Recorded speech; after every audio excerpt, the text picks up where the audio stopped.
In the first lecture, I argued that there are two kinds of explanation: personal explanation and scientific or inanimate explanation. If you could. Oh, sorry. This artifact here, it's much better than holding the. I see.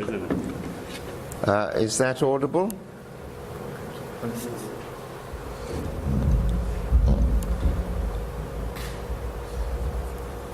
Can everyone? Yes.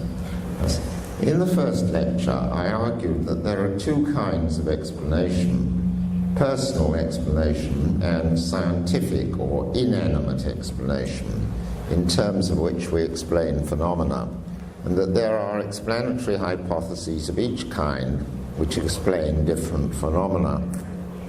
A hypothesis H, postulated as the explanation of a phenomenon E, is probably correct insofar as it satisfies four criteria. First, if H is true, it's probable that E. Second criterion, if H is false, it's not probable that E. Third criterion, H is simple. And fourth criterion, H fits with background evidence, that is, evidence from fields other than those which H purports to explain. Arguments for the existence of God, which constitute probabilistic natural theology, are arguments from various obvious general features of the universe. E, to the probable truth of the hypothesis H, theism, and so they make theism probable to the extent to which they satisfy those criteria. The hypothesis of theism, that there is a God, an everlastingly essential omnipotent person, from which I argued the other divine properties follow, provides a personal explanation of phenomena. In the second lecture, I considered the argument from the existence of a physical universe governed by relatively simple laws of a kind which lead to the evolution of human bodies. I argued that the hypothesis of theism does not need to satisfy criterion 4 because there are no fields other than those which it purports to explain. I argued that theism is a very simple hypothesis, postulating only one substance, having everlastingly, essentially, only one property, power, to a simple degree, that is, to a degree to which there are zero limits.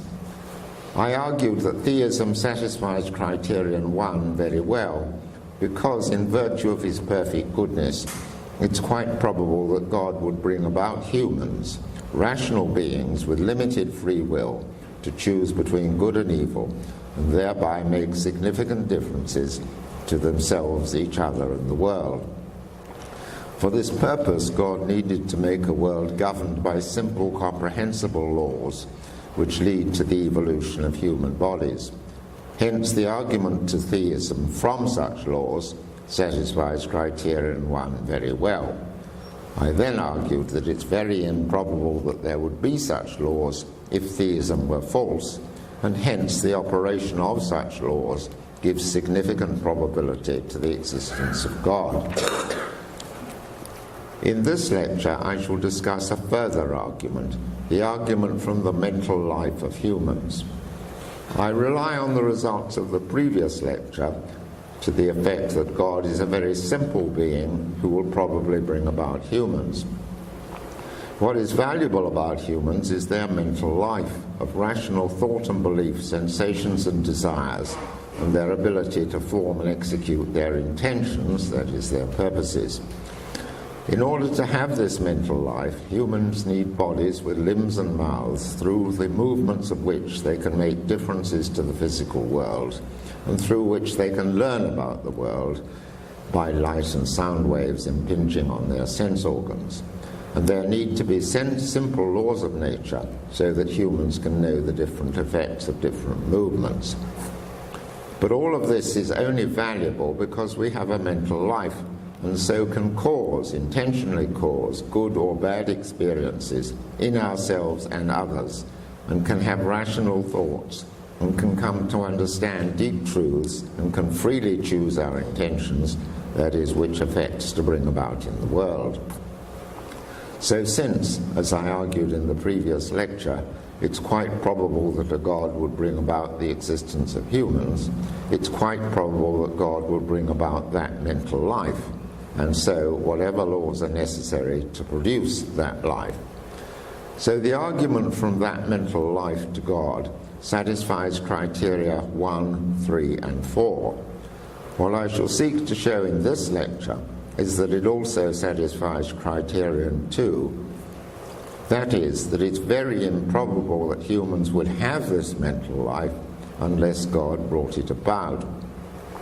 That is, I seek to show that it's very improbable that there would be laws of nature determining that and how human bodies give rise to human mental lives unless God had designed laws specially crafted for that purpose. Even if God made the physical laws without some further action of God, we would very probably be unconscious robots. To show that is the task of this lecture, and you'll find those points made on the first 2 paragraphs of the handout. I begin by summarizing some of the data. I understand by an event a substance or substances having some property, monadic or relational, at a certain time. The history of the world includes events of 2 kinds: physical events, including brain events, and mental events. A substance is a thing, a table, a person, a planet. A property, a monadic property, is property possessed just by one substance, such as being square or black or attracting other substances, and exercising and exerting power on other substances. I'm sorry, bad example. A monadic property is a property possessed by one substance on its own, such as being square or having a certain mass or having a certain charge or having a certain color. A relational property is a property which relates one substance to another, such as being greater than it or being taller than it or being to the left of it. So an event, something happening, is a substance, e.g. me, having a certain property, e.g. weighing 10 stone at a certain time. Now, and the history of the world is just all the events that have happened. It's all the substances there are, all the properties they've had at each time, and all the properties, both monadic, the ones they have by themselves, and their relations to other substances. If you knew all of those events, you'd know all the history of the world. Right. The history of the world includes events of 2 kinds: physical events, including brain events, and mental events. I understand by a physical event an event such that anyone can learn about its occurrence as well as can anyone else. No one person has privileged access to a physical event. I understand by a mental event an event to which its subject, the person in whom the event is instantiated, necessarily has privileged access. That is, a way of knowing about it not available to others by experiencing it. I must emphasize that I am giving you certain definitions of the physical and mental, which are not the same as those of many other philosophers. Philosophers give very different definitions, not merely from me, but from each other, of what these are. And so we need to have a clear definition in order to know what we're talking about. But a philosopher is entitled to define his terms as he wishes, and my way of defining them, I think, makes it very clear that the world consists of events of 2 kinds, something which other definitions do not always make clear. I'll give you examples of these in a moment. Among mental events are pure mental events, ones which do not include any physical event.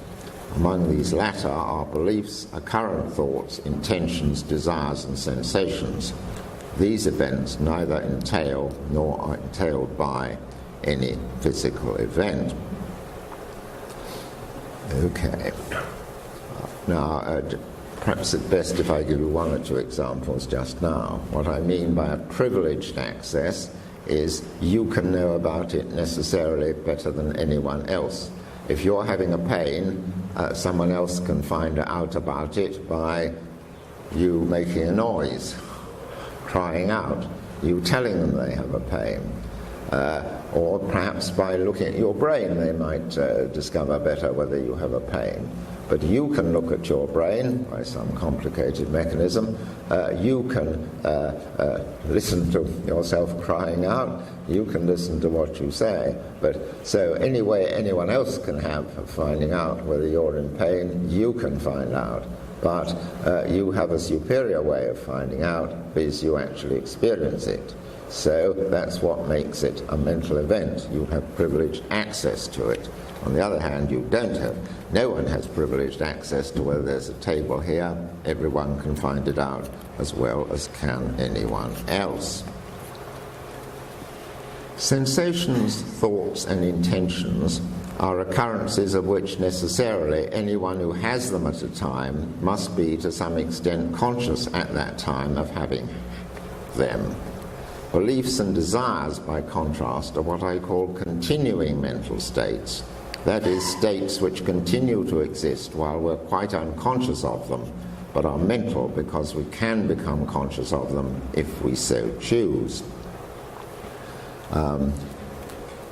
If you're having a pain, if a thought crosses your mind, if you're forming an intention to do something, you're aware of this at the time. You're conscious of it at the time, so they're conscious events. Beliefs, you have a lot of beliefs you're not thinking about now, and a lot of desires that you've temporarily forgotten about. But they are what I call continuing mental states. They're mental because although you may not be conscious of them the moment you have a way of getting to know about them which other people don't have, and that's what makes them mental. A full history of the world would need to include both pure mental events as well as physical events. Pure mental events, I should explain, as I said, are events which don't include any physical event. Now, it's a mental event that I'm seeing you, because I know better than you do whether I'm seeing you. But it's not a pure mental event, because I couldn't be seeing you unless you were there. So my seeing you entails you're there, and therefore, and that you're there, that you're occupying a certain place is a physical event, because everybody else can find out about it. But I'm going to talk about pure mental events, sensations, thoughts and intentions. These are things which, if they happen, don't entail, it's not part of the claim that they happen, that there is anything physical. Okay, sensations, thoughts, and the full history of the world would need to include both pure mental events as well as physical events. Sensations, thoughts, beliefs, and desires are all caused, most of them caused directly, and many of them indirectly, via other beliefs, by brain events. That is to say, of course, your sensations are caused by somebody sticking a pain into you. No doubt your thoughts are set off by a previous thought. Your beliefs are, to some extent, induced by brain events which are induced by events in the physical world. So most pure mental events have causes. They are caused by other mental events or by brain events. The extent to which our intentions are caused are debatable, but clearly, while I shall assume that they are not always totally caused, and so we have some free will, brain events have a considerable influence on which intentions we form. Conversely, our intentions, the intentions in our movements, that is, guiding them, not intentions for the future, our intentions cause our brain events, which in turn cause our bodily movements. My intention to move my hand causes my hand to move. My purpose to utter this sentence causes the words to come out of my mouth. So, If there is, as we reasonably assume, a scientific explanation of these causal relations between our sensations, thoughts, etc., and what goes on in our brain, and thereby what goes on in our body, if there are, as we reasonably assume, a scientific explanation of these causal relations, there must be laws of the form: all brain events of kind B1 cause pure mental events of kind M1, and all pure mental events of kind M2 cause brain events of kind B2, or probabilistic forms of such laws. And we must also suppose that some pure mental events cause other pure mental events. For we often believe propositions because we believe they are forced upon us by the evidence, that is, by other beliefs of ours that the evidence is so-and-so, cause us to hold the belief that such and such a hypothesis is true. If we thought that our beliefs never caused other beliefs, we couldn't hold any scientific theory based on evidence, and that would include any theory of mind. So there will be also laws of the form: all pure mental events of kind M1 cause pure mental events of kind M3 cause pure mental events of kind M4. Sorry, I'm conscious that I moved very quickly there, more quickly than I had realized, through a number of definitions, and I think I'd like to repeat them to you to make certain that you've got hold of them. I'm talking about events. Events are things that happen, and events consist in substances having properties at times. Substances are things. This table is a thing. Among the properties it can have are properties peculiar to it, that is, monadic properties, such as being white or being of a circular shape. But they're also the properties it can have are relations to other substances. That is, it has the property of being 3 meters away from the wall.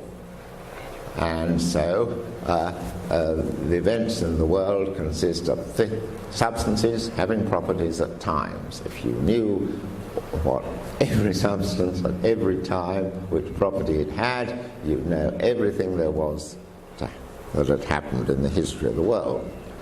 But I'm suggesting to you there are two kinds of events. There are physical events and there are mental events. Physical events are the ones that anyone can know about as well as anyone else. That is to say, anyone who really takes the trouble can know about, and who is rightly positioned and so on. So that there are, whatever it is, 15 chairs in this row is a physical event because you can find out about it as well as I can. No privileged access. But mental events are those to which the subject, the person whose events they are, have privileged access. Thus, my looking at the table is a mental event because I can know better than anyone else whether I'm looking at the table. But it's not a pure mental event because it includes, as a part of it, its occurrence entails, that is, the occurrence of a physical event. I can't be looking at the table if there isn't a table there, and so that there is a table there is a physical event. Right? Now, pure mental events are ones which don't entail, that is to say, it's not part of the claim that they occur, that there is a physical event.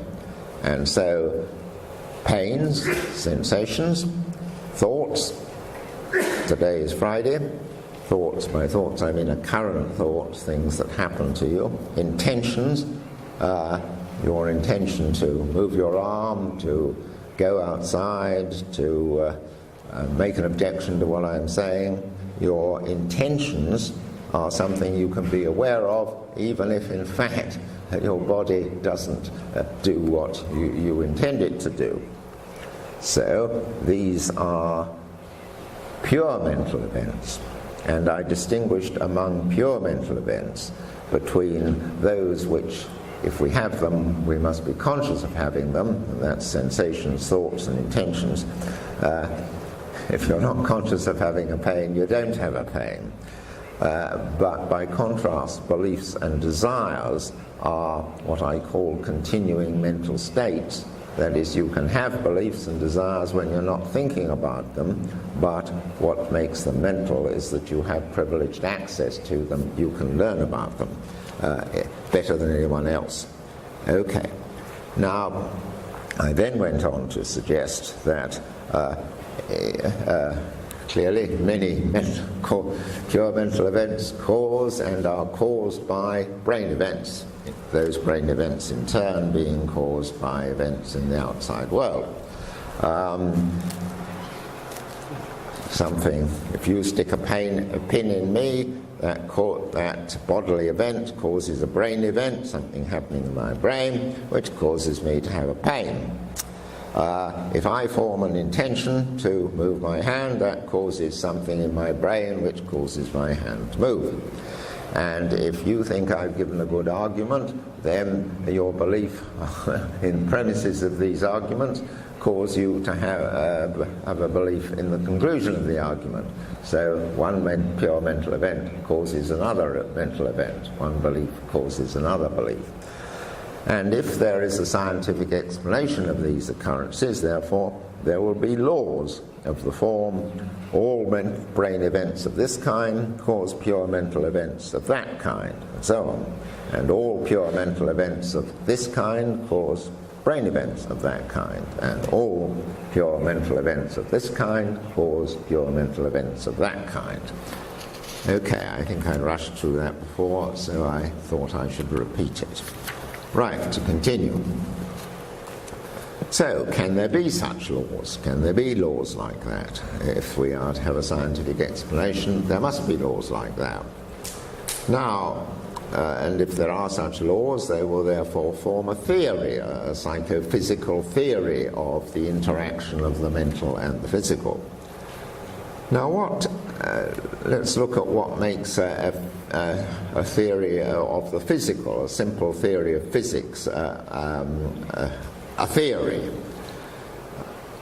Given whatever fairly simple theory of physics explains the existence of evolution of human bodies, how probable is it that as well as the laws of that theory, as well as the laws which govern the physical world, there would be as well psychophysical laws of the kind which I have just discussed? How likely is it that as well as the physical laws, which we all know about, there would be these laws? If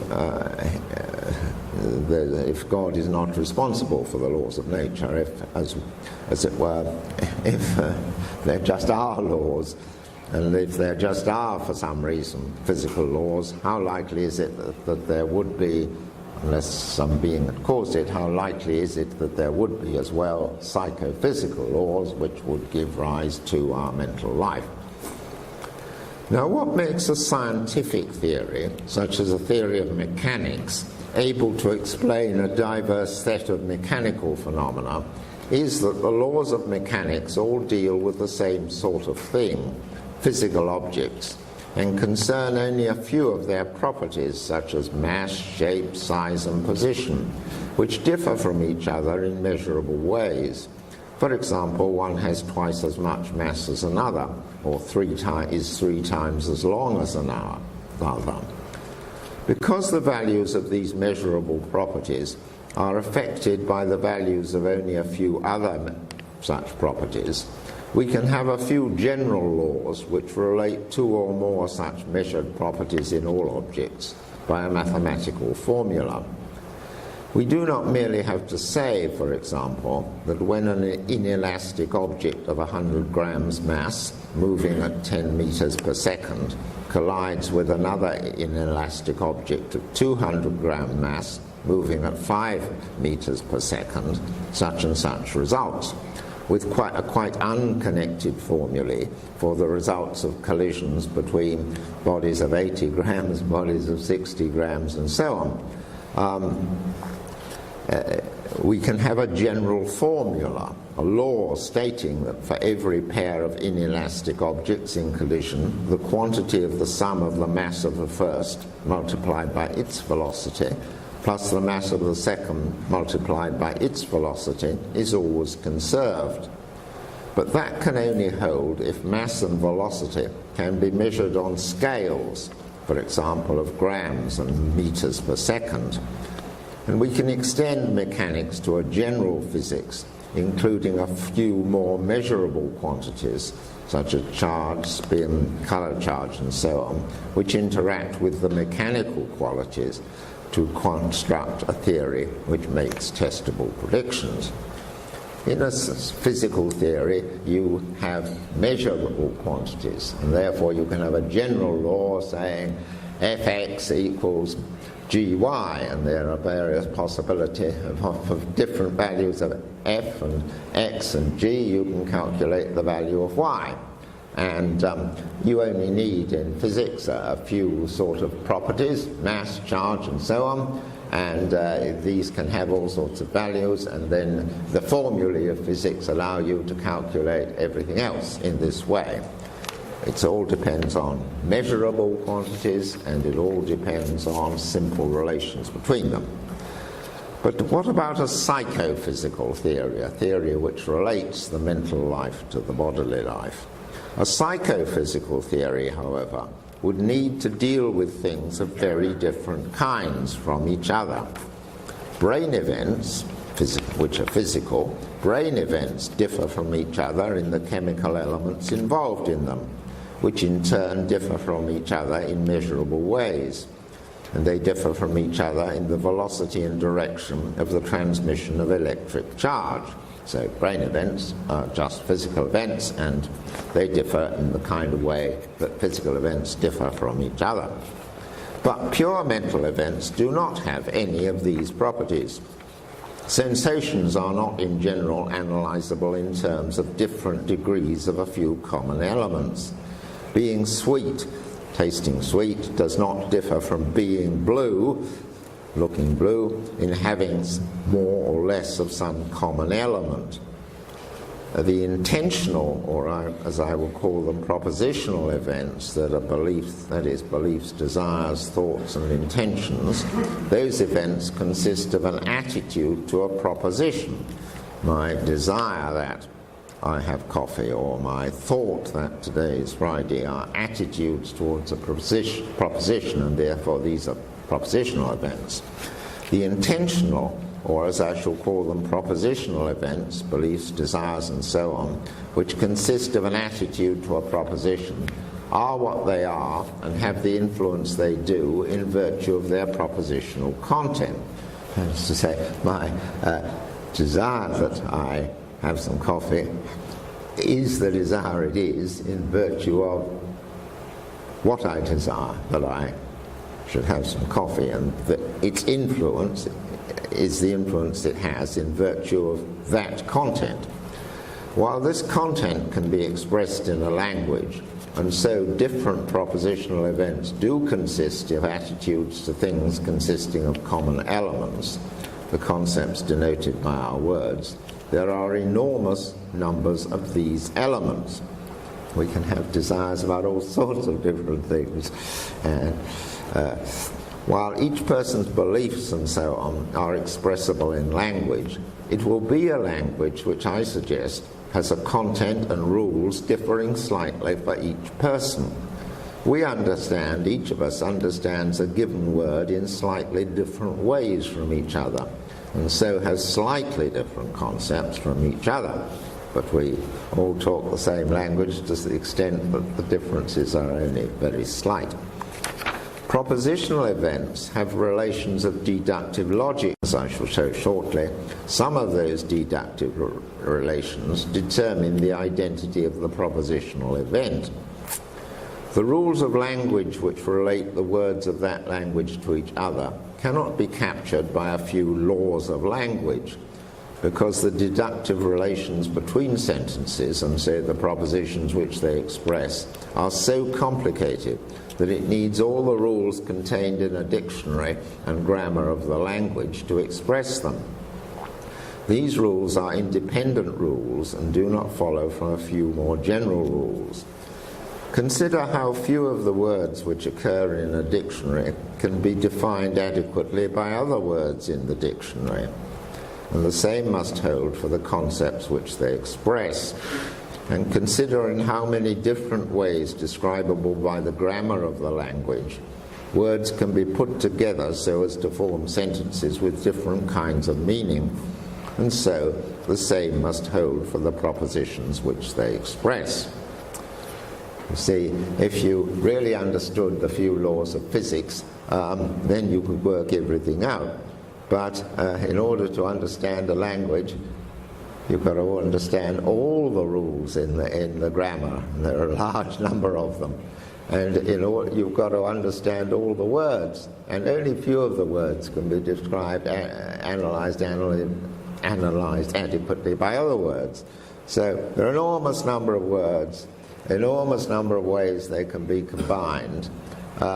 You'd have to have an awful lot of rules, but then each person understands words a bit differently, so each person would have his own set of rules. It's very similar to other people, but not quite the same. So you need an awful lot of rules to cope with the different thoughts and sensations and different thoughts and desires that people have. It follows that a psychophysical theory would consist of very many laws, not derivable from a few more general laws. Very many laws relating brain events with numerically measurable values of transmission of electric charge in various circuits to conscious and non-conscious beliefs, desires, intentions, and so on. The content of these latter being individuated by sentences of a language which varies slightly for each person, and also to sensations which are not propositional events, but again can't be analysed adequately in terms of each other. The contents of the mental events do not differ from each other in any numerically measurable way, nor do they have any intrinsic order, except in the respect that some contain others. For example, my belief that there's a lectern in front of me would contain the belief about what the lectern is. So we get the situation that to have a psychophysical theory, you've got to have an enormous number of laws for each different person. Well, couldn't we perhaps have an atomic theory, in the sense that a theory which would relate a few particular brain events involving only a few neurons to particular state aspects of a conscious state, particular beliefs, occurrent thoughts, etc., the content of which was describable by a single sentence of a given subject's language. That is to say, couldn't we have a theory that says when neurons 1, 2 and 3 are fired in a certain way, then I have a belief that today is Friday, and when neurons 5 and 6 fire in a certain way, then I get a pain in my leg, and so on. Couldn't we just have a very long list of such correlations between a few brain events and one mental event, in such a way that we could at least predict that a belief with exactly the same content would be formed when the same few neurons fired again in the same sequence at the same rate, if ever that happened. That might be the best we could do, but we can't even do that. The problem is that no belief can be held without being sustained by certain other beliefs for logical reasons. Which other beliefs a given belief is thought of as entailing determines in part which belief the latter belief is. My belief that all men are mortal wouldn't be that belief if I also believed that Socrates was an immortal man. And my thought that 2 equals 1 plus 1, and 3 equals 2 plus 1, and 4 equals 3 plus 1 wouldn't be the thought normally expressed by those equations if I denied that it followed from them that 2 plus 2 equals 4. That is, a belief can't be held in isolation from other beliefs. It has to be, has to have a lot of other beliefs packed in with it. Now consider two beliefs whose content in English is expressed by "this is square" and "this has four sides." There's someone suggests that when certain neurons fire, I have the belief this is square, and when certain other neurons fire, I have the belief this has four sides. The trouble with that suggestion is that someone couldn't hold the first belief, this is square, without holding the second belief, this has four sides. So these two beliefs cannot always be correlated with different brain events, since in that case a neuroscientist could eliminate the brain event correlated with the latter belief without eliminating the brain event correlated with the former belief. But he can't. If he eliminates the belief this has four sides, he can't leave the belief this is square, so they must often be connected with the same brain event. On the other hand, these two beliefs cannot always be connected with the same brain event, since someone can have the belief this has four sides without having the belief this is square. To generalize, the belief that this has four sides must be correlated with each of the different brain events which are correlated with any belief which couldn't be held without the believer believing that it entails this has four sides. That is to say, you can't have a belief this has four sides on its own. You have to have it with every other belief which entails that, and there are a lot of them. It's got to occur very often. You can't be just one set of neurons can't set it off. It follows that any given propositional event is correlated with many different brain events. Any belief has got to be produced by all sorts of different brain events, and when it is produced, it's going to have a lot of other beliefs with it. And this leads to the view that any propositional event occurs only as part of a large mental state which includes many other mental events.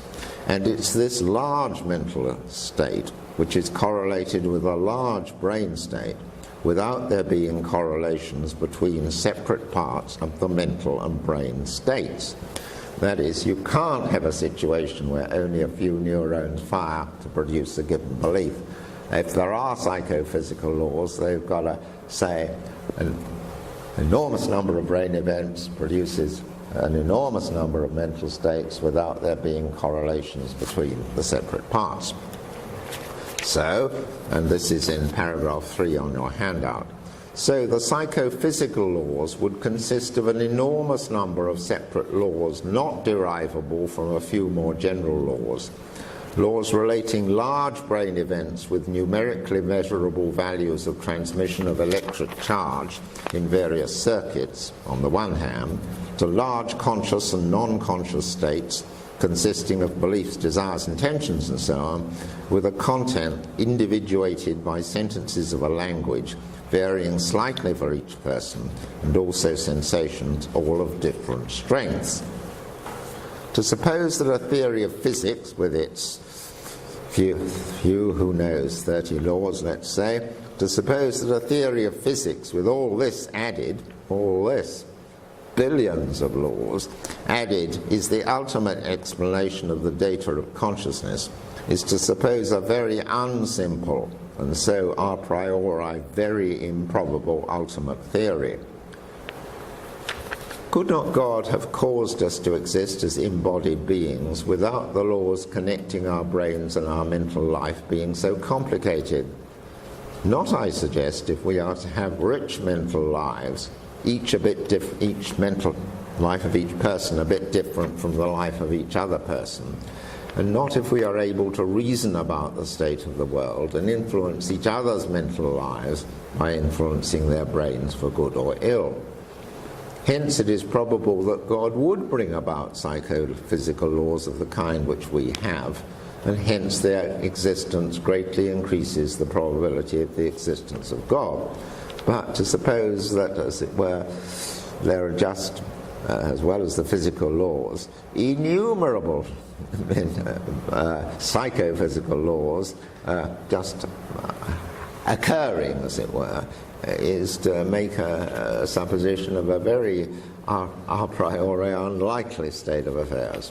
But if there is a God, there's a good reason why there should be such laws. I should add that this point is unaffected by the theory of evolution by natural selection. No doubt natural selection selects organisms inclined to have beliefs, desires, and so on, which will help them to survive. And that means true beliefs and useful desires, and thoughts and sensations conducive to such beliefs and desires. But natural selection can only work by selecting organisms which have brain events of the kind which normally produce, in appropriate circumstances, the beliefs, desires, and so on, which enable those organisms to survive. And it can only do that by selecting organisms whose genetic structure causes them to have the relevant brain events. But all this depends on the operation of the innumerable, highly complicated psychophysical laws whereby brain events cause and are caused by mental events, which laws would have to exist whether or not evolution had ever taken place. Evolution uses these laws, but it doesn't produce these laws. They have to be there to start with. So far, however, I have ignored a crucial aspect of the phenomena. I define, and now I'm going to give you a couple more definitions, I'm afraid. I define a physical substance. You remember I defined physical events before. I define a physical substance as one, all of the essential properties of which are physical properties, that is, ones to the instantiation of which no one individual has privileged access. Stones and planets are thus physical substances. All the properties that are essential to them are ones to which no one has privileged access. I define a mental substance as one to which has as one of its essential properties a mental property, that is, one to the instantiation of which the individual in whom it is instantiated has privileged access. I define a pure mental substance as one, all of the essential properties of which are pure mental properties, that is, mental properties which do not entail a physical property. We humans are undoubtedly mental substances. We wouldn't exist unless we had some beliefs or desires or capacity to have sensations or thoughts or intentions. If you cease to have beliefs, thoughts, sensations, desires, or the capacity to do so, you cease to exist. So we're mental substances. I'm now going to argue further that humans consist of two connected substances, a body, which is a physical substance, and a soul, which is a pure mental substance, and that whether or not we need bodies in order to exist, it is having the same soul as some past person is what makes us, the later person, the same person as that past person. Having the same soul is essential to being the same person. Having the same body is not essential to being the same person. Our mental events are ours in virtue of belonging to our souls, while physical events are ours in virtue of belonging to our bodies. This view of mine, which I am expounding and for which I will argue very briefly, that humans consist of two connected substances, body and soul, is the view known as substance dualism. It is a view for which I have argued at length elsewhere. I can only give a very brief argument in favor of it here. The argument is that there could only be a truth about whether a human continued to exist and had a conscious life, in particular about whether a human survived or didn't survive a brain operation, if a continuing soul is the essential part of a person, and fairly obviously there is a truth about whether you do or don't survive a brain operation. Let me show you why this is so using the example of brain transplants. The brain consists of two hemispheres, right hemisphere, left hemisphere and brainstem. There is good evidence that humans can survive and behave as conscious beings if much of one hemisphere is destroyed. If an accident destroys much of one hemisphere, it looks as if you survived. Now imagine my brain, hemispheres plus brainstem, divided into two, and each brain half taken out of my skull and transplanted into the skull of a different body from which the other brain half has been removed, and the former to be connected to the nerves of the half brain already existing in each skull and to the nervous system of the rest of its new body.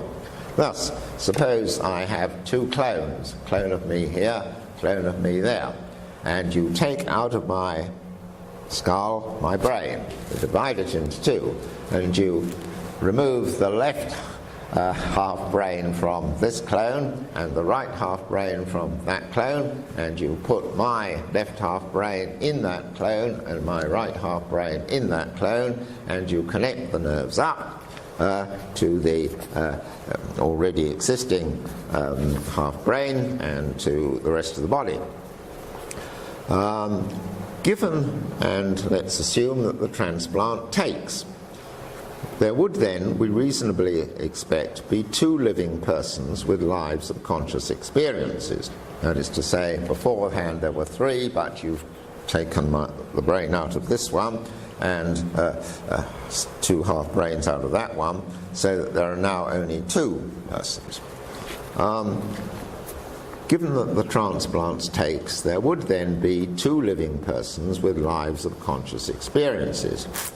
Now, I'm very well aware that an operation of this delicacy is not at present practically possible, but I cannot see that there are any insuperable theoretical difficulties standing in the way of such an operation.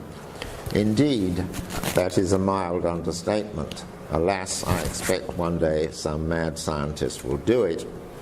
We are therefore entitled to ask the further question: if this operation were done and we then had two living persons, both with lives of conscious experiences, which one would be me? Would it be this one? Would it be that one? Would it be neither? Probably both would to some extent behave like me, and both would claim to be me and to remember having done what I did. For behavior and speech depend in large part on brain states, and there are very considerable overlaps between the information carried by the two hemispheres, which gives rise to behavior and speech. But both persons would not be me, for if they were both identical with me, they would be the same person as each other. If A is the same as B and B is the same as C, then A is the same as C, and they are not. They can't both be me, because if they were, they would be the same as each other, and they're not. They now have different experiences and lead different lives. There remain three other possibilities. The person with my right hand brain is me, that one, or the person with my left half brain is me, or that neither is me. You'll find this point on your handout in paragraph 4. Reflections on this thought experiment show that, however much we know about what's happened to my brain and to the two other brains involved, we might know exactly the nature and subsequent history of every atom of those brains, and however much we knew about which mental events were had by each of the three pre-operation persons, and by each of the two post-operation persons, we would not know what had happened to me. If you knew what every atom of the brain was doing to start with in each of these three persons, and you knew each of the thoughts and feelings and so on each of these persons were having, and you followed the atoms so that you knew afterwards exactly all the atoms that formed this person and all the atoms that formed that person, and you knew all of the thoughts and feelings which this person was having and that person was having, you still wouldn't know what would be me, because the crucial thing you wouldn't know is which of the previous persons was the person who was having these thoughts. You may know that this person is now having these thoughts, but you don't know whether he's the same person as this previous person, because the other one's behaving rather similarly. So there's something crucial you wouldn't know. And yet, surely, it's either true or false that I have survived any brain operation, including this one. It makes no sense to suppose that I would survive partly as one of the later persons and partly as the other one. Well, that would involve me having in part both sets of later mental events. But no one person has some of the mental events of each later person. That is to say, you can't say they're both partly me, because if they were, then I, one person, would be having some of those events and some of those events. But no one person is having some of those events and some of those events. Yeah. Each of the three possibilities, that the person with my right half brain is me, or the person with my left half brain is me, or that neither is me, are logically possible. We can make sense of what it would be like for each of them to be true, compatible with everything that we know about what has happened. From that it follows there must be more to me than the matter of my body, than the matter of which my body and brain are made. A further essential non-physical part, whose continuing in existence makes the brain, and so body, to which it is connected, my brain and body. And for this something I use the traditional name of soul. I am my soul, plus whatever brain and body it is connected to. That is to say, there must be something that makes the difference between this person being me and that person being me. It can't be the physical matter, because we know everything that's happened to the physical matter, and that doesn't tell us which person is me. And it can't be the events that are happening, that it's this person's having these thoughts and that person is having these thoughts, because we can know all that and still not know which person is me. So it must be something else that's gone this way or gone that way or disappeared that makes that person me.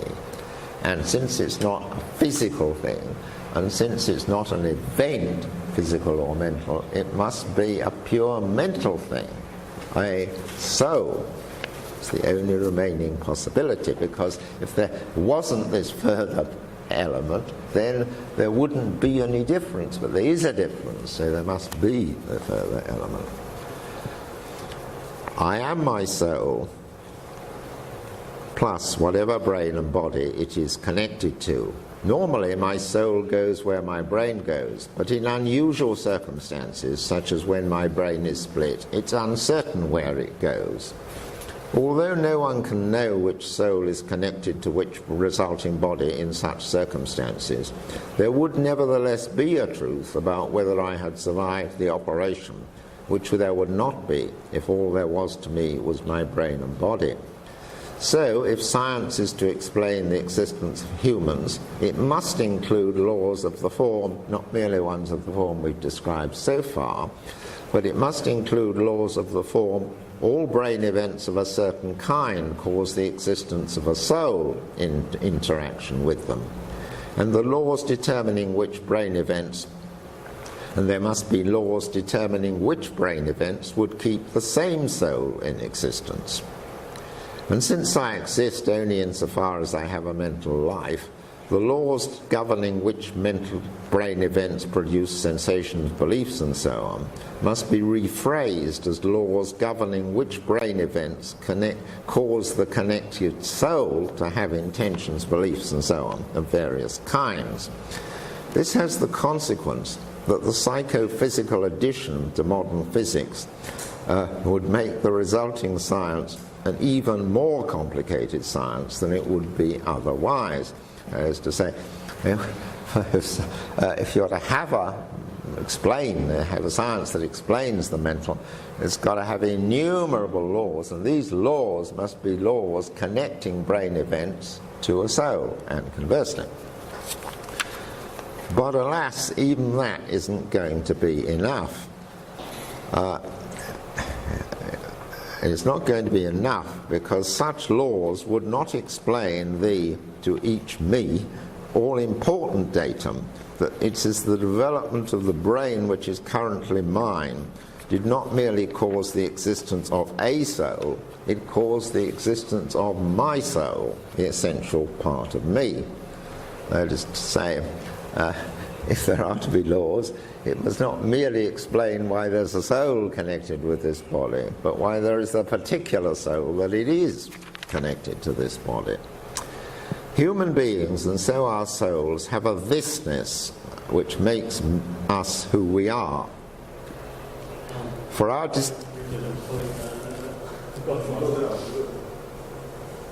think you missed one paragraph. But finally, which part is but finally? Yeah, you missed this paragraph. I'm just on it. But finally, such laws would not explain thee to each me all important datum, that the development of the brain which is currently mine did not merely cause the existence of a soul, it caused the existence of my soul, the essential part of me. Human beings, and so our souls, have a thisness which makes us who we are. For our distinguishing physical and mental properties are neither necessary nor sufficient to make us who we are. We can see this by reflecting on the fact that the world would have been different if you, and so your soul, had had my body connected with all the mental and physical properties which I have at each time, and I, and so my soul, had had your body connected with all such properties which you have at each time. Laws of the kind suggested so far could have produced any of innumerable different souls, and so innumerable different persons. So if we're really to do a scientific job and have a scientific theory which explains all this, we have to have laws of the form, all brain events of a certain kind cause the emergence, not of a soul, but cause the emergence of the soul of Richard Swinburne. It has to be a law saying that if there's a fetus which produces a brain just like this, then this would give rise not merely to a soul, but to this particular soul, Richard Swinburne's soul.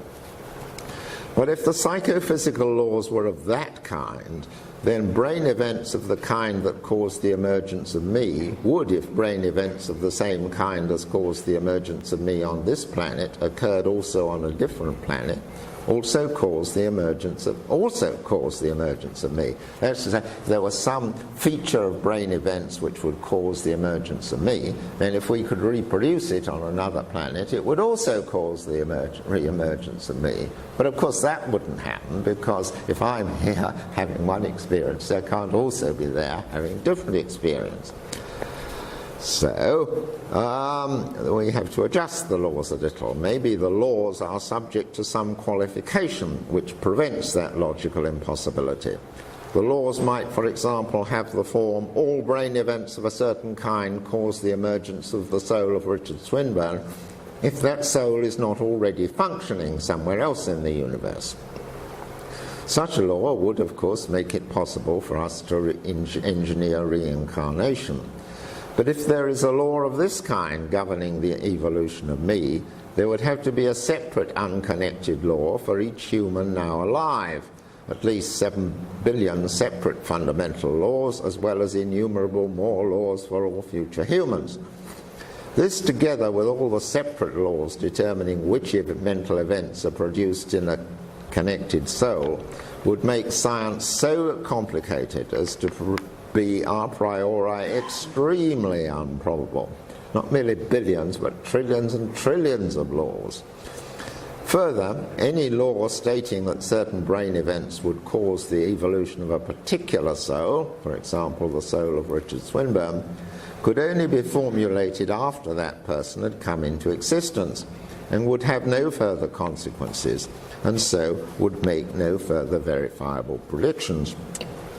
So it hardly deserves the name of a law, since laws are supposed to have repeatable consequences and to be probable only if they make verifiable predictions.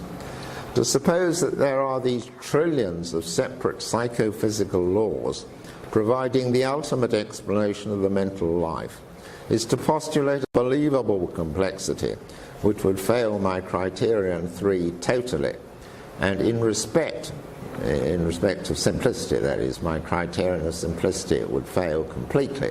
And in respect of laws concerned with which brain events produce which souls, it would fail criterion 1 totally, because you couldn't predict that, because there are laws only concern particular individuals, and therefore not repeatable and so not testable. If theism is false, and so if theism is false, and so laws of nature are the ultimate determiners of what happened, and are not caused to operate by God, it would be vastly improbable that these mental phenomena would occur. On the other hand, as we have seen, God has good reason to bring about humans, and so human souls with human mental lives, and so whatever laws are necessary to cause their existence. And while God may have no reason to cause my soul to be connected to my body rather than to yours, a rational agent such as God is often in the position of having to choose between equally good alternatives. We're often in the position of having to choose between equally good alternatives, and God, in having to make the choice that it's my soul connected to this body and yours to that, or conversely, would also have to make that sort of choice. They're equally good alternatives, because there are no properties which distinguish us from each other. We just distinguish by a bare thisness. So God is often in the position of having to choose between equally good alternatives, and there is nothing problematic in supposing him to do this, since we do this often by arbitrary decisions.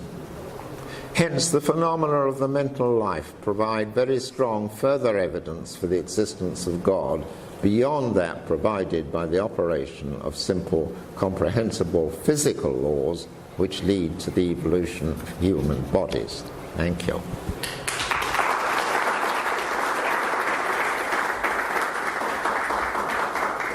I'm sorry I went on longer than I had planned. We started later than I had planned. And these two together mean there is not a great deal of time, I fear, for questions, is there? But let's go. Perguntas, então, Ricardo?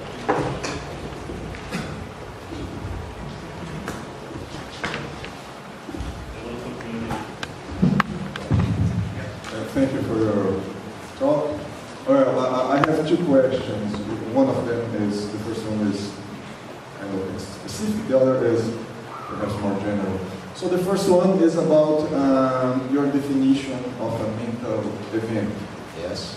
And of course you take the privileged access as the key point in your definition. But I was just wondering about unconscious beliefs, unconscious desires. I mean, you have that belief, you have the desires, but you are not aware of them.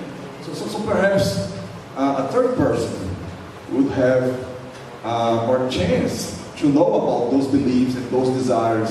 So it is still a mental event, but you will not have this privileged access. Yeah. I asked the second one. Can I answer the first one first? Yes. We talk of non-conscious desires. There's two sorts of those. There's those which, well, if you look inside you, as it were, particularly with a little help from the psychiatrist, you might be able to discover.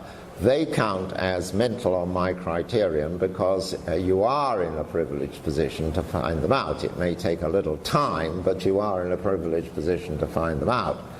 But if they're the sort of thing that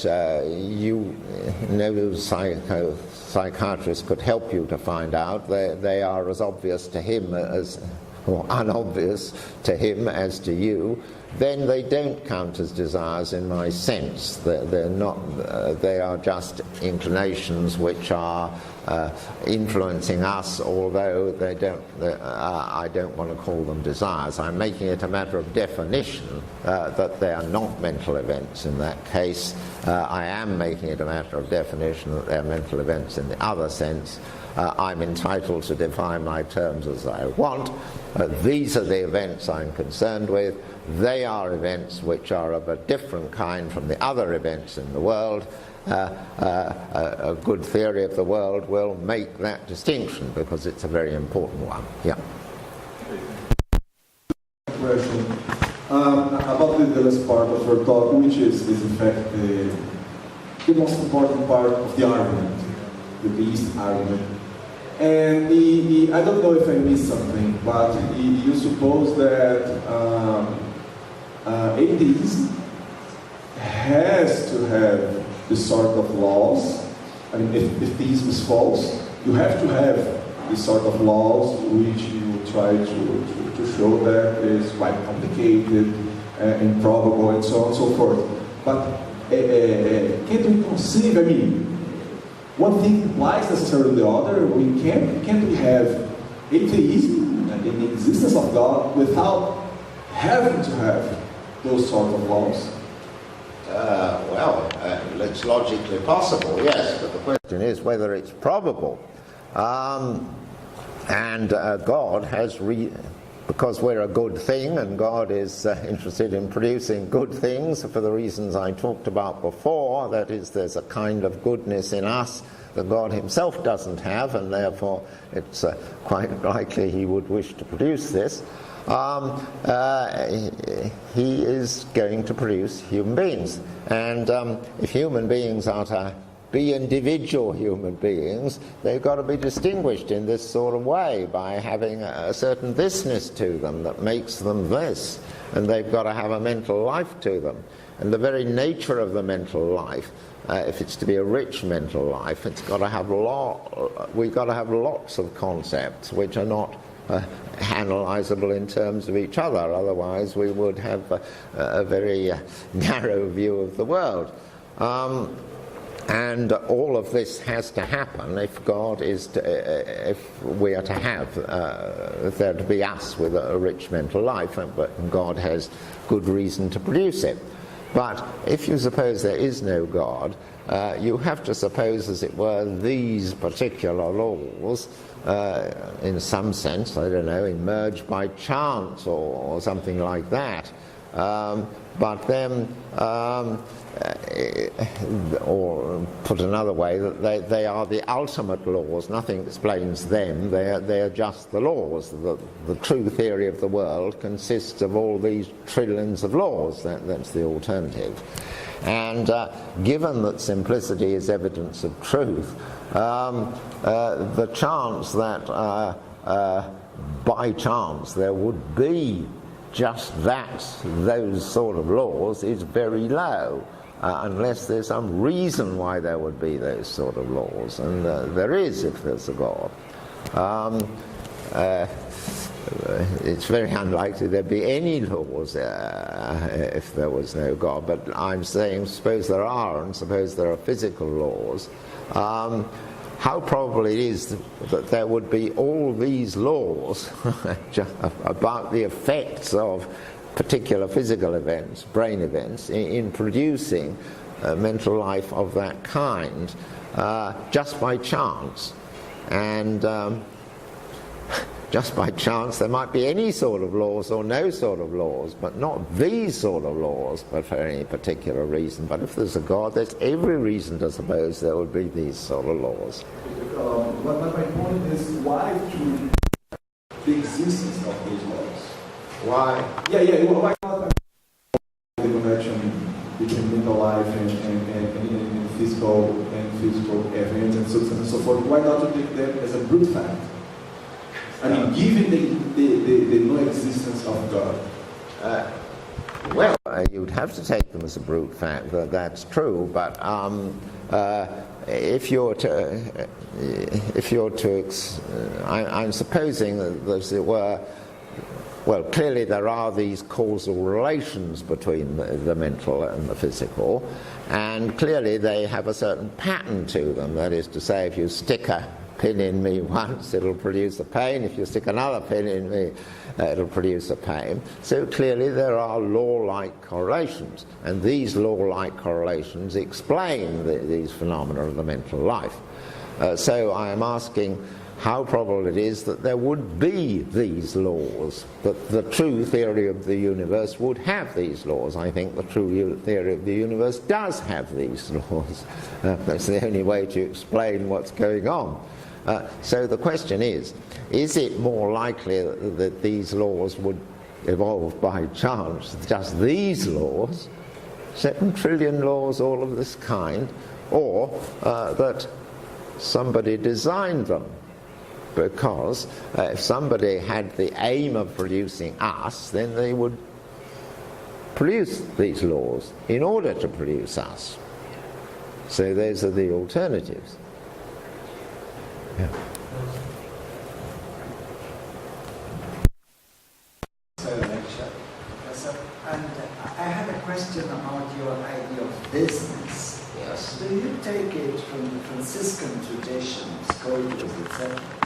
I mean, does it imply that each of us would have an individual essence, according to the idea of Scotus? Yes. I mean, the word in Latin is, as I pronounce it, haikaitas. I dare say it's pronounced a bit differently by Brazilians, but haikaitas, and Duns Scotus invented this word.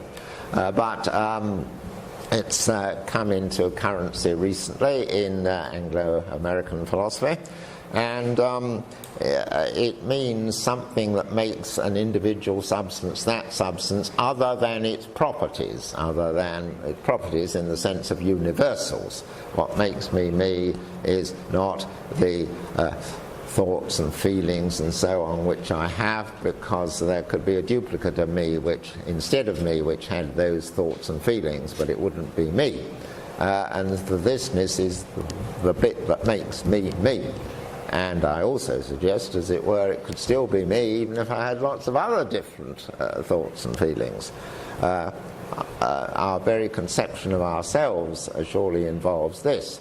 That is to say, to repeat the example I used in the lecture, instead of me lecturing to you today, there might have been a person with the same history, same parents, same past thoughts, same past actions and so on, who was talking to you, yet I didn't exist. This seems a conceivable possibility. So what makes it the case that I exist? Well, it's not the thoughts and feelings I'm having, it's something other than that.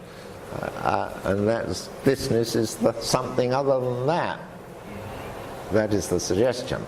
And I don't think you can describe what's going on without bringing this in, thisness in, because there is a difference between me doing it and a clone doing it, and the only way of doing that is to say that I have thisness, which is different from the thisness of the clone.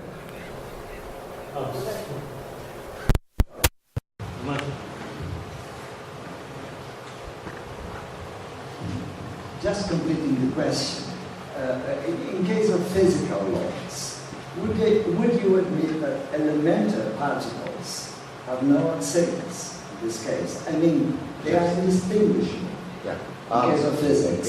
Yeah. That is an interesting question, and it is a disputed question. But the general view of physicists is that fundamental particles do not have thisness. That is to say, they are what they are in virtue of their properties. The world would be the same if you substituted for a certain electron here, an electron which had all the same past history in terms of its properties, and the same mass and the same charge and so on. There wouldn't be any difference. But it is a disputed matter, and some physicists have argued otherwise. Nothing for my argument turns on whether the physical does have thisness, but I do think the mental has this, and that's what I'm arguing for.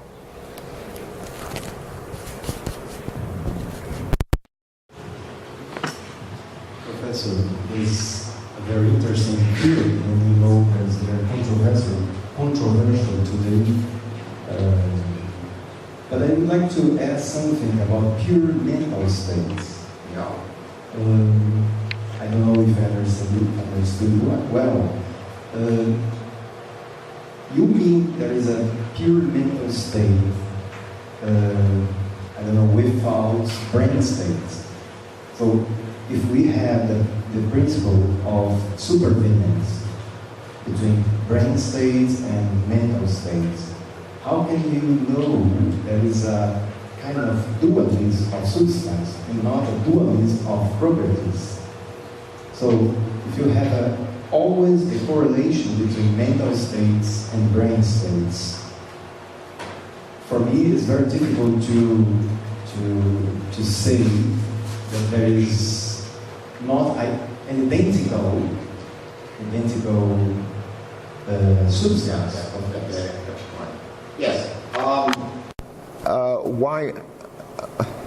Why should we call them two events rather than one event? Suppose it's always the case that a certain firing of neurons is connected with, causes, I would say, a pain. Why should we say there are two events? Well,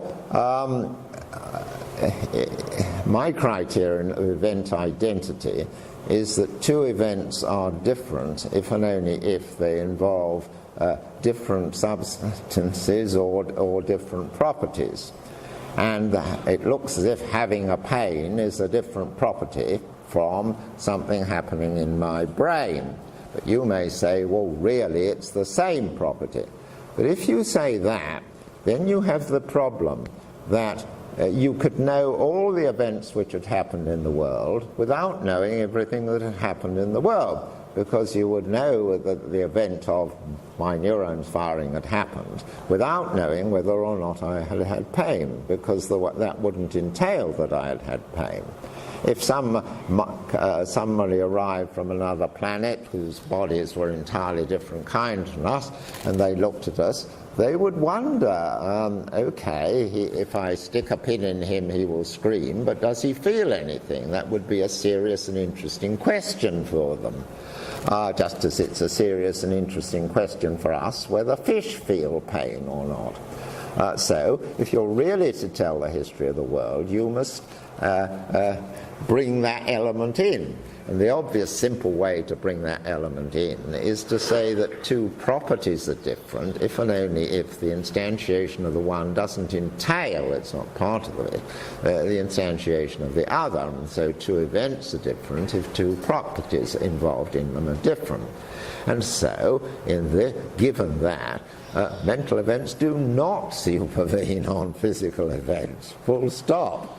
In the sense of logically supervene. Of course, I want to say there are these causal relations, but physicalism simply cannot describe everything that happens in the world, and I think that there can only be a sociological explanation of why anyone's a physicalist, because the mental life is so obvious and impressive. Two properties, but one substance. Well, I think actually not one substance, but at stage one I was distinguishing the two events. Say the two events are going to be different even if the substance is the same, because you wouldn't tell the history of the substance and so on otherwise. But of course, if the substances are different, then the events will also be different. Maybe. I mean, it's a different event if it's not me talking to you, but somebody else talking to you, even though I'm having the same pain is connected with this substance. If the two substances are different, then of course the events are different. Yeah.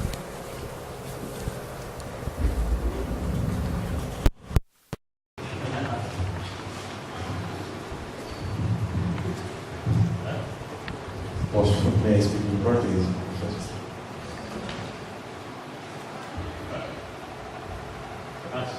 Obrigado pela palestra e pelo excelente argumento. Uma dúvida que me ocorre desde que eu estudei um pouco do senhor está relacionado aos conflitos dos eventos mentais. Não dos eventos mentais. Os eventos mentais seguem a mesma lei, né, como o senhor colocou. Mas por que nós, na comunicação entre nós, temos conflitos em relação ao entendimento da linguagem, ao entendimento até mesmo da existência de Deus, tendo algumas vertentes de entendimento, até mesmo dentro do teísmo, né? O teísmo tem várias vertentes. Eu queria saber a sua opinião, por que tanto conflito, se temos a mesma lei e a mesma, no caso, a sua opinião, o mesmo Criador. Why do we disagree with each other? Well, I mean, at the physical level, the answer is we have different brain events which cause in us different mental events. And why do we have different brain events? Well, you're hearing me? Why do we have different brain events? Well, we have different genes and we have a different environment. Nature and nurture are different for each of us, and that is what leads to that. I mean, that's empirically clearly correct. But I think the question you are asking is, why did God allow this to happen, or did God encourage this to happen? And well, because it's good that we should find things out for ourselves. Rationality is a great thing. Finding out the answer through honest discussion and serious argument is a great thing, that we can do this. Fish can't do this. God doesn't need to. But this is part of what makes us human. And just think of the situation we'd be in if we all knew the answers and so on. Life would be not merely, life would be very boring in some ways, but also we have the opportunity, as things are, to make an effort to find out the truth. And or alternatively, not to bother, simply to believe what we are told and not try and find out whether it's true or not. And being able to discover and reason is such a great thing that it's we need disagreements to spark us off, to allow us to take into account or refuse to take into account other people's arguments, to bother or not bother to discover what the world is like. God gives us the opportunity not to do these things, but these things are so great and worthwhile. There wouldn't be universities if they weren't. That God gives us these possibilities. And if you look at the way in which the Genesis assertion that God made man in his image after his likeness is spelt out in patristic and medieval tradition, the fathers asked, well, what is it like to be made in the image of God? And they selected two things. First, rationality, and second, freedom. And that seems right. And that's why we are blessed for disagreement. It will help us to discover things and come to agreement as a result of our deliberate investigation.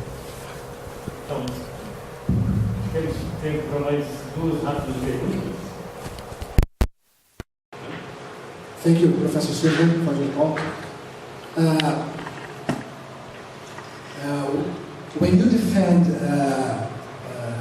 substance dualism, you have to explain the interaction between mental events and physical events. And this is a big problem for the dualist, to explain the interaction. And if you defend that there are psychophysical laws, you have to solve the problem of anomalism, put forward by Donald Davidson, that there are no strict laws for mental properties, that is, no laws without exception. So, how we have to explain how mental properties can cause a physical event, a physical property or event, if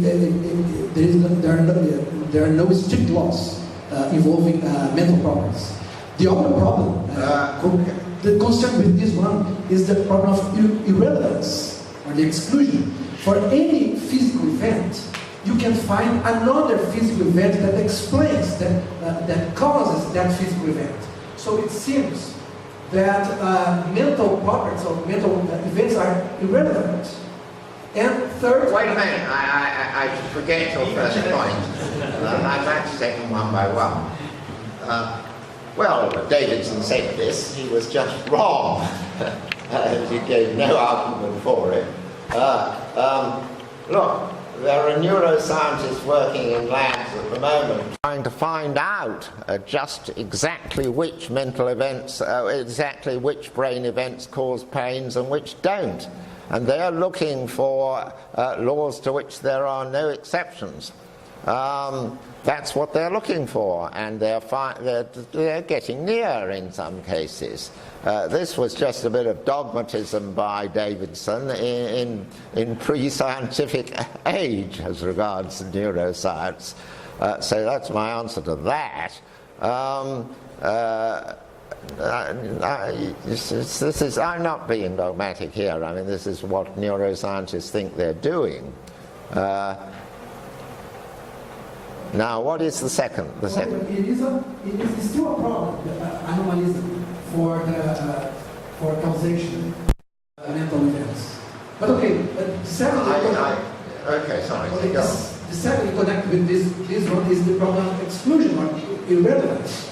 For any physical event, you can find another physical event that is the cause of the first physical event. So it seems that you don't need. It's irrelevant to postulate that there is a mental event that is the cause. Okay, I get your point. I disagree with your premises. In the physical world, that is true. I happen to think, and this is something that I will be discussing in the lecture I've been giving in Porto Alegre, so I happen to think that brain events are caused by mental events, and they are the mental event is a necessary part of that cause, and I think that therefore your premise that all physical events are caused only by physical events is simply false. And it certainly looks as if it's false in the sense that, I go through a rational process of deciding whether or not I will come to Brazil, and eventually I decide to come to Brazil, so I write to Agnaldo and I say I will come to Brazil. So it rather looks as if all this mental process is causing me to write the letter. Now, of course, this might be an illusion. And some neuroscientists think that it is an illusion. I happen to think their arguments are subject to a crucial fallacy, but I won't go into that at the moment now. But the point is, it does look that way, and it's up to somebody else to show that it isn't. And your third point was? No, I can stop here too.